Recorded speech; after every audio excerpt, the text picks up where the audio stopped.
Hey Tom, Hello. how you doing, dude? Hey, everything's okay with the audio? Yeah, yeah, all good. I can hear you fine. Okay. The last interview today? No, you're about halfway through. I started at 4 and I finished at 8, so it is what it is. I can't complain. Okay, so let's start. Let's start with a little history lesson because we have a new TAILGUNNER album, which is Midnight Blitz. But let's start with the road that led to it. Because since the Guns for Hire, there have been some changes in the band's lineup. And let's start with the guitar. Why did Patrick leave, and how did you find Rhea? Patrick was fired from the band um, for a variety of reasons. I won't go into because they've been covered in detail elsewhere. I think all I will really say about Patrick is that, I hope that we continue to be strangers. Rhea has been one of the greatest things that's happened to this band. She really, stepped up at the last minute. We called her on a Monday when we had to, fire Patrick, and she learned the whole set in 3 days, including a cover of Painkiller that we play even faster live, or we used to play, and she's just phenomenal. We had people apply to join from all over the world. We were very, very lucky, and we auditioned a handful of people, but none of them could play as well as Rhea. I think she's really one of the best new guitar players around. Um, and I'm very, very glad to have her in the band and very excited for the world to hear her on record with this new album. We also have a new drummer, Eddie Mariotti. I've known him for a few years. I think he's, the greatest drummer around in the UK at the moment. And when it became clear that we couldn't move forward with Yanni into recording this new album, because he's more of a rock and roll player, and this is more sort of technical and fast and metallic, I suppose. I called Eddie, and as soon as we played with him, it really felt like the lineup had finally come together in the place that we wanted it to be. And what happened with Ria that she couldn't play the concerts during the last tour, or also the next concerts that will happen? Rhea has a medical condition which she's had to go on undergo treatment for. It's not life threatening, but it's life affecting if she doesn't, take the time to get it sorted. So that happened. Obviously, we had 4 or 5 months off the road, and the plan was for her to be recovered well enough to travel for the tours, but she needs a little bit more time. She still can play. She just played a festival here in the UK with us. She will be appearing at a handful of dates on the upcoming UK tour, but she just can't endure the travel at the moment. So, we're playing it by ear, and just making sure that she has the time to recover as well as she needs. And the new album was produced by legendary KK Downing. How did you ended up working with this legendary guitarist? We've been friends with KK for a few years now. He heard our debut EP Crash Dive and loved the band. Invited us to open the first KK's pre-show in the UK in 2023. That was our first big show. It was really, really cool. And we stayed in touch. We did a UK tour together in the summer of 2024. And when it came time to find a producer for this album, we found ourselves in this very fortunate position where we're friends with KK. Why don't we just call him and ask? So I did, and we spent a couple of days back and forth on the phone, and he was into the project, and I think it really turned out great for us to work with him. And what did you learn from working with a man who forged heavy metal with his own hands? What advice did he give you? I think the biggest thing we learned from KK is that no detail is too small to be considered. He really made us think, twice or 200 times about every single second, every single note, and really made everything count. And this new album, Midnight Blitz, is being released under Napalm Records. So how did you end up with this under the wings of this label? Because it is also a label that Kaker Priest releases albums. Yeah, well, exactly. We had that sort of prior connection, and we were looking for a new label to release this record with. The previous label we were with didn't really believe in the band as much as we thought we were worth believing in. So we were looking for a new label, and I think Napalm is the biggest and the best for metal for a reason. And the great thing is that they don't just have legacy bands that built their name. Elsewhere, years ago, they have bands that they've taken from playing clubs all the way to arenas, and that's a career trajectory that we'd like to follow, and it's really really important to us. So it's a great home for us, and we're really happy to be with Napalm. And Midnight Blitz is a heavy dose of pure heavy metal. How would you compare this new material to the Guns for Hire, the full debut album? I don't think we're doing anything too different. I just think we're doing it much better now. I think the band has a lot more capability. I've become a much better songwriter. Everyone's become better musicians. And obviously, this time we had a little bit more time and money to get it right in the studio. So, I don't think people should expect anything too different, but expect it to be, quite a bit better. And what does the songwriting process look like in TAILGUNNER? Who has the most say in musical matters, in musical direction? And do you do everything remotely, or maybe you meet face to face?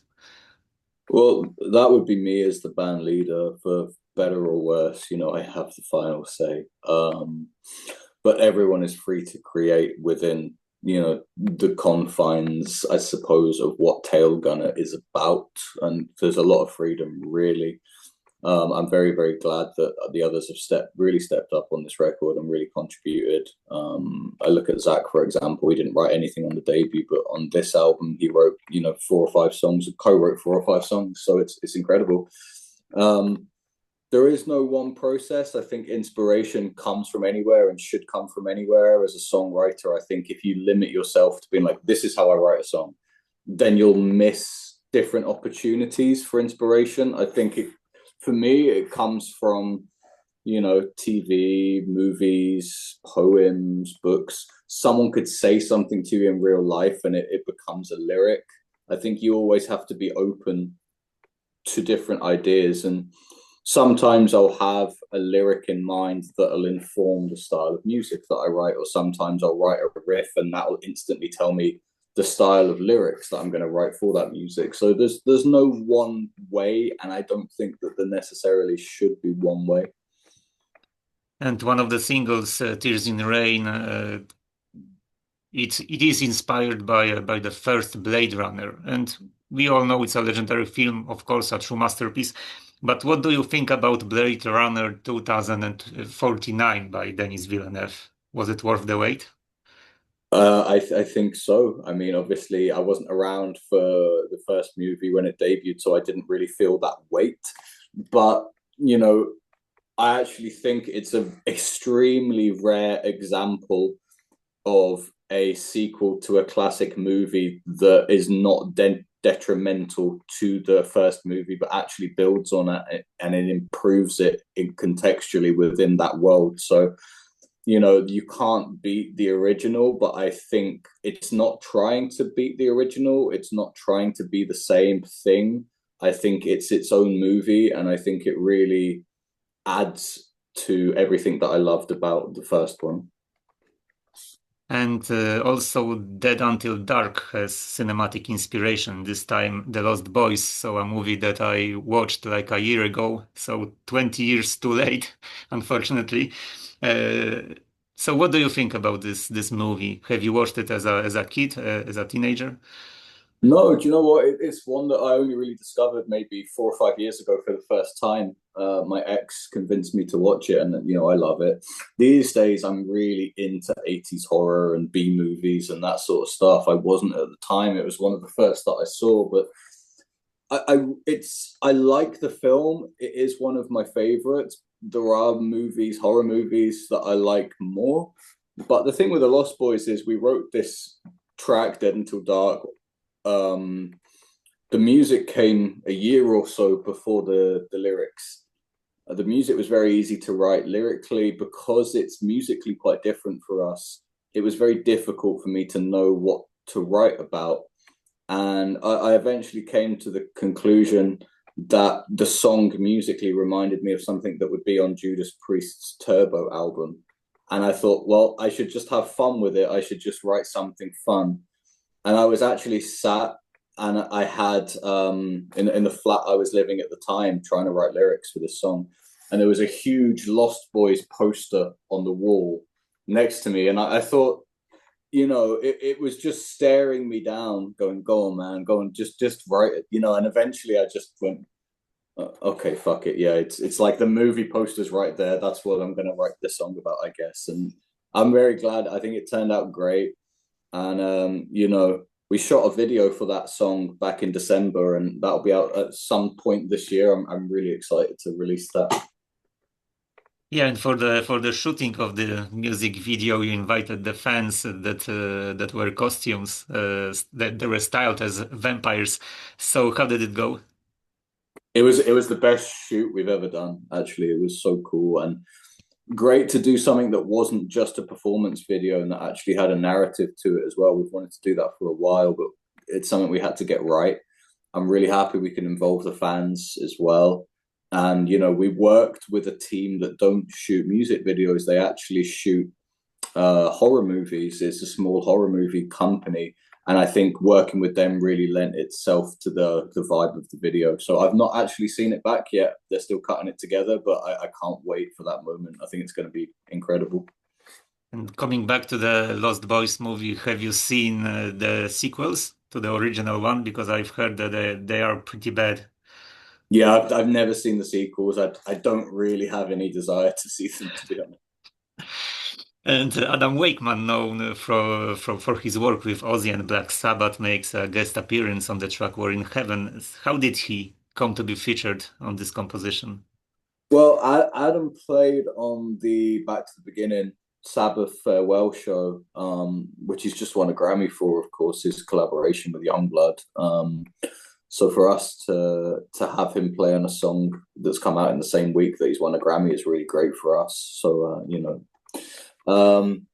but KK as well, of course, played that show, and he spoke to Adam and said, I'm working with this new band, and they're looking at having some synths on a track.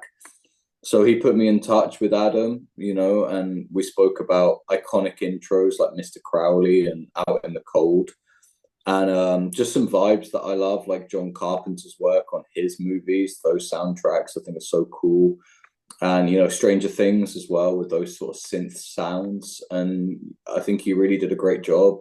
It adds something to the record, and I'm really, really pleased with the way that that song turned out. And how did you came across Tunde Walishka? She's responsible for the climatic photos of the Mm. band. Yeah, Tunde is incredibly talented, and I'm really, really glad to have worked with her on this album. Maybe we'll do something again in future. I'm sure we probably will. Blade Runner really informed a lot of the vibe of this album, aesthetically. I think that was the right thing for us to do with the photos. Tunde had worked with a friend of mine called Lauren. She's also in the Dead Until Dark video. I saw the photos they did together. I thought they were incredible, and so I reached out to Tunde, and we had a few calls on Zoom, and we were both just so on the same page about everything we love, everything that makes heavy metal great and makes Blade Runner and photography and stuff. So that's the vibe we wanted, and she absolutely nailed it for us. Again, I'm really, really pleased to have worked with her. I think it really turned out exactly as we wanted it to. So this whole neon style clearly refers to the 80s.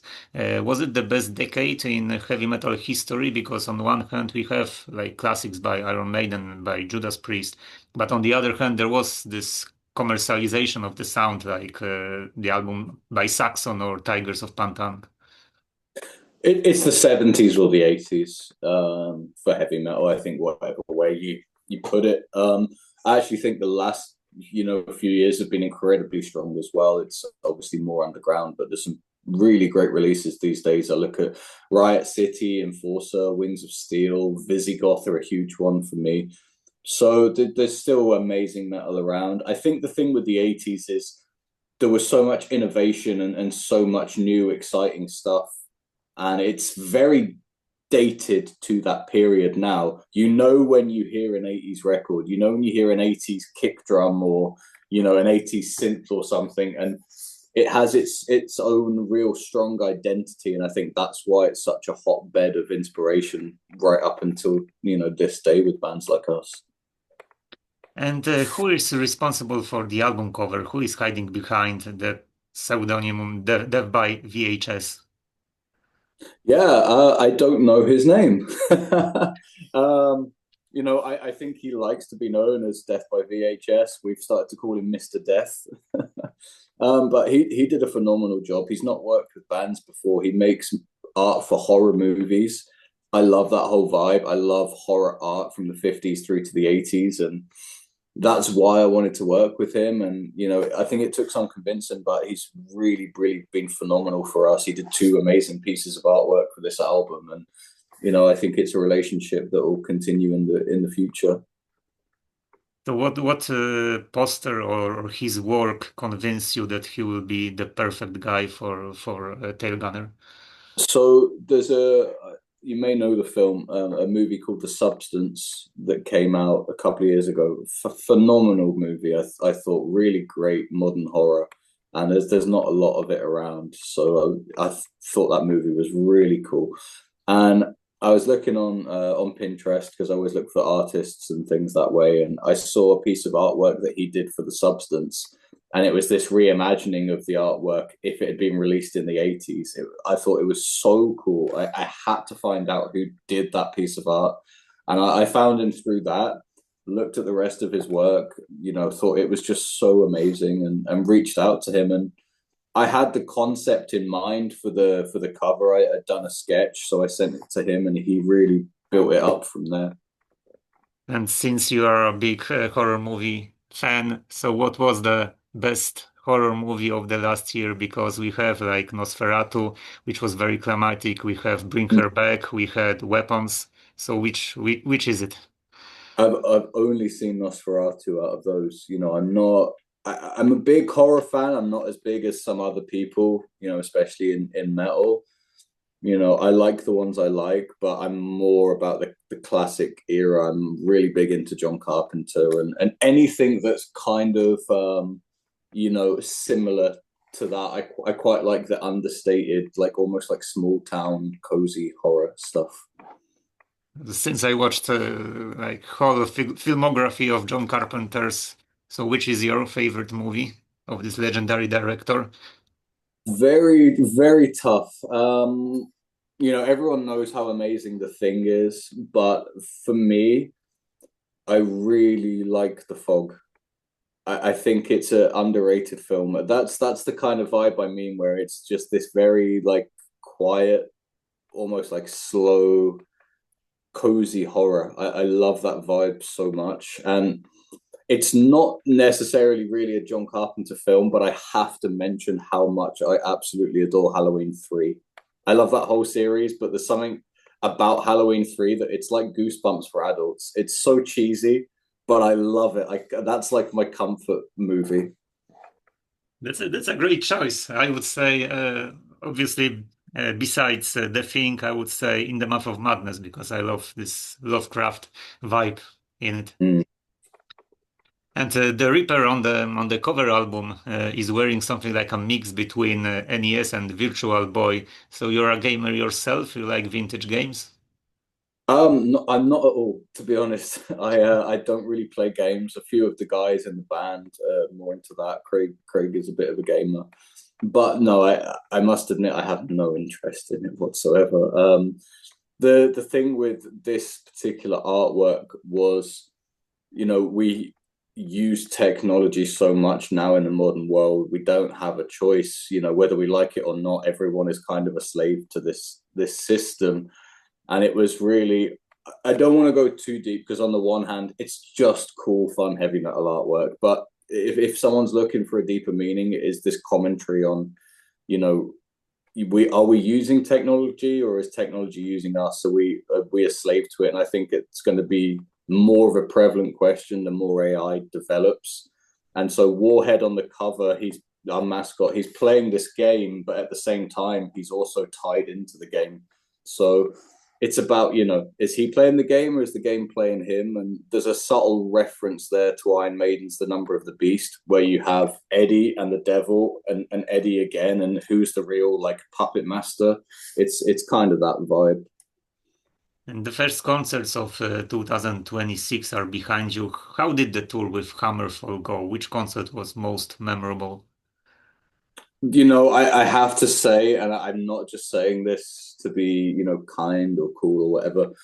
It was an amazing tour. Hammerfall and their whole crew, the bus driver, the tour manager, looked after us amazingly. They are one of the nicest, if not the nicest bands we've ever toured with, because I think we're so similar. We're all just huge metal fans and fans of the obscure stuff. Like we could speak to them about Warlord and Storm Witch, Chastain, Grim Reaper, all of these cool bands. And I think for them, it was really nice to see a young band come along that shared all of those same values. So they were phenomenal to tour with. It was great for us to go to 4 new countries as well. I have to say Spain in particular was just insane. We played a few shows and they would sing along to the guitar solos and things. It was just, really, really amazing for us, particularly Barcelona and Madrid, really special shows. And we can't wait to get back to Spain. And I remember the early days of Hammerfall, like low budget, cheesy music videos, concerts in smaller clubs. Now they're headlining the biggest venues. What could you learn from the guys?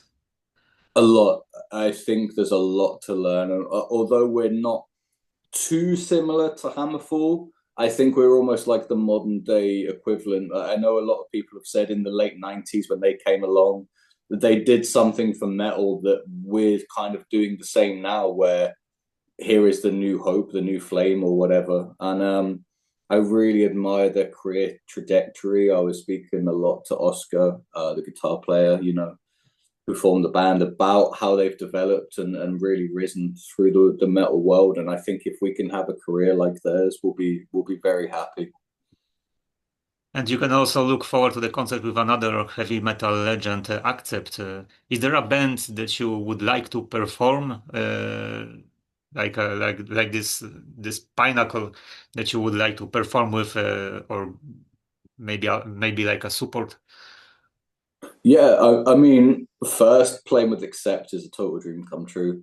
They're one of my favorite bands. They're one of, I think, the greatest heavy metal bands of all time. So to open for them is really amazing for us. And there'll be some more stuff in the works that'll be announced pretty soon. I think it will make a lot of people in mainland Europe very happy. In terms of who else we would like to play with, obviously we have to say Iron Maiden, of course, and it's true. That would be really phenomenal. Guns N' Roses for me, whether that'll ever happen or not, I'm not sure, but I would love to. AC/DC, Judas Priest, I think is maybe a little more realistic. I would love to play with Judas Priest. Halloween, I think, would be the real huge one, because Halloween were the reason why I started TAILGUNNER. And I think in a few years' time, that could be, a possibility. So let's see. There's gonna be also an interesting festival season for TAILGUNNER because we have Sweden Rock, Download Festival, Alcatraz, Dynamo. Which of these events are you most looking forward to? There is not one that we're most looking forward to. That we're excited for them all for different reasons. I have to say, actually, Satan Festival in Iceland will be amazing, because I never thought at this point of our careers that we'd play in Iceland. That's so cool. Sweden Rock for me is a huge one. It's huge for all of us, but I grew up loving so many Swedish bands, and really reading so much about that festival. So to go and play it is really a great thing for us. To play Download Festival as well as a heavy metal band in this day and age, I think is a huge achievement, because these days it's a very mainstream festival. So we're looking forward to going there and reminding them all about, what Donington is about. And this is all that I have prepared. So thank you very much for your time, and you can say a few words to our readers, to Polish fans of heavy metal. Sure. I mean, yeah, thank you for having me on. And, to the fans in Poland, we can't wait to come back. There is a Polish date booked. It will be announced at some point. We absolutely love playing in Poland. We've been there 3 times now. and it's just a fantastic place and fantastic fans. And I'm not just, and again, I'm not just saying that. I really, really do admire Poland. So we can't wait to be back. Again, thank you for your time and have a blast during other interviews. Thank you, man. Thank you very much for speaking to me. I'll catch up with you soon. Yeah. Bye. Take. Bye bye.